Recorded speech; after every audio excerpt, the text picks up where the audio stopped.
There's an old marketing saying known as KISS. Keep it simple, silly.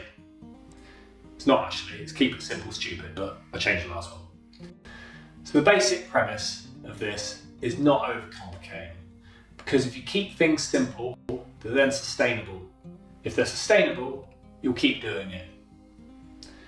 Essentially, what this is about is what works for you. There's no point me dictating how to do it, because that might not fit with your routine.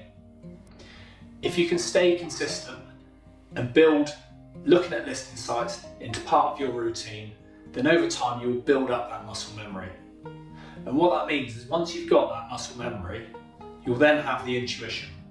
So I can spend a couple minutes each day flicking through Rightmove in the evening, and I can go, that's expensive, that's cheap, that'll make a good holiday let, that looks nice but it's a horrible area, etc.